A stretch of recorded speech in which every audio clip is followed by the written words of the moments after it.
अगर सत्तारूढ़ दल को अपने सहयोगियों की तलाश विभिन्न राज्यों में करनी पड़ रही है, तो यह हालात किसने पैदा किया? अगर सत्तारूढ़ दल के खिलाफ कोई राजनीतिक माहौल इस देश में बना, तो ये स्थितियां किसने पैदा की?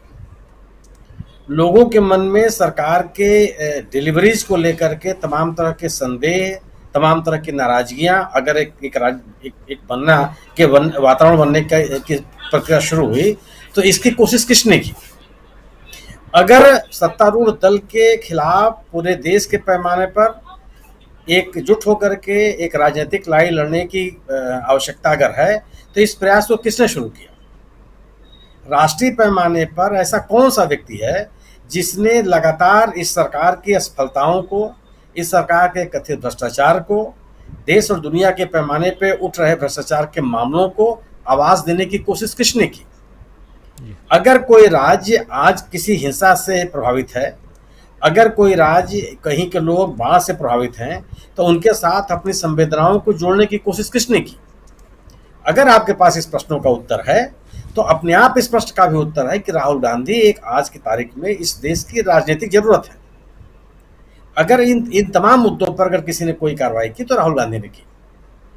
सरकार के खिलाफ अगर उन्होंने हमले किए, तो अतार्किक तरीके से नहीं किए। उन्होंने अपनी बात कही, पूरे तर्क के साथ कही, पूरे तथ्यों के साथ कही, और लोगों के साथ जुड़ करके, लोगों के साथ प्राप्त जो उनके पास संदेश थे, उसके आधार पर उन्होंने अपनी बात करनी शुरू की। राहुल गांधी ने अपने आप को जनता से जोड़ने का प्रयास किया। जनता से जोड़ने का मतलब जनता के से लोगों के जो जीवन के मुद्दे हैं, उनके साथ अपने आप को एक संवाद कायम करने की कोशिश की, और उनके यहाँ जा करके, उनको आमंत्रित करके नहीं, उनके यहाँ जा करके, अपनी पार्टी के किसी फंक्शन में नहीं, उनके यहाँ व्यक्तिगत रूप से जाकर के, उनके स्थान पर जाके ये जानने की कोशिश की, और सरकार के ऊपर बिना किसी डर और भय के एकदम लगातार हमलावर रहे।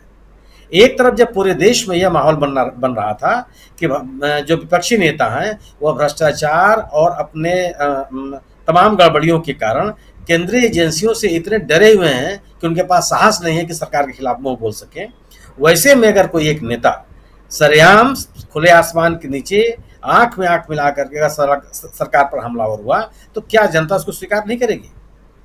अगर 4000 किलोमीटर की इस यात्रा में अगर वृद्ध महिलाएं,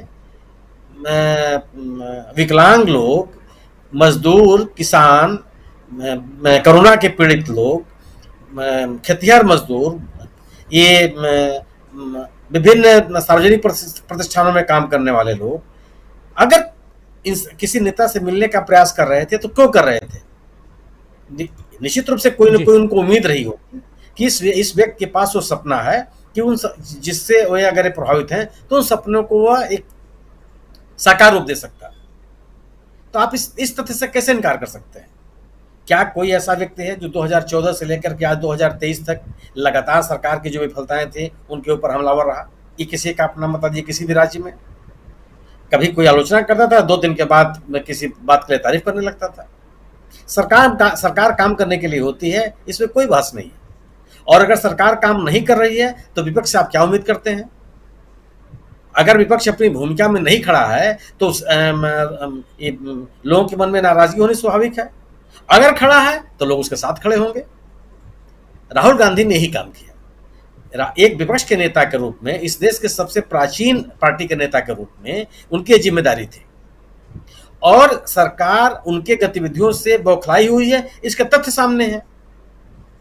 अगर एक अदालती आदेश हुआ और उस अदालती आदेश के बाद बिना कोई प्रक्रिया पूरी किए, सवाल एक सामान्य सा नियम है कि जो व्यक्ति, अगर लोकसभा के गठन की अधिसूचना जारी कौन करता है? क्या लोकसभा की अधिसूचना जारी करने वाले व्यक्ति से पूछे बगैर, उसकी सहमति के बगैर क्या किसी के सदस्यता को समाप्त कर सकते हैं?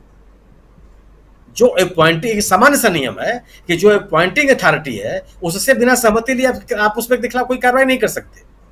आपने तो न तो निर्वाचन आयोग से पूछा, न राष्ट्रपति से पूछा, लोकसभा सचिवालय ने एक आदेश जारी कर दिया। और तुर्रा यह है कि सरकार ने जो किया सो किया। राजनीतिक दल, जो भारतीय जनता पार्टी एक राजनीतिक दल है, भारतीय जनता पार्टी सरकार नहीं है, उसने भी कोई प्रतिक्रिया नहीं दी। और उसके बाद आप एकदम बिना कोई मौका गवाए आपने उनका मकान खाली करा लिया। ये तमाम घटनाएं इस बात की ओर इशारा करती हैं कि सरकार बौखलाई हुई है।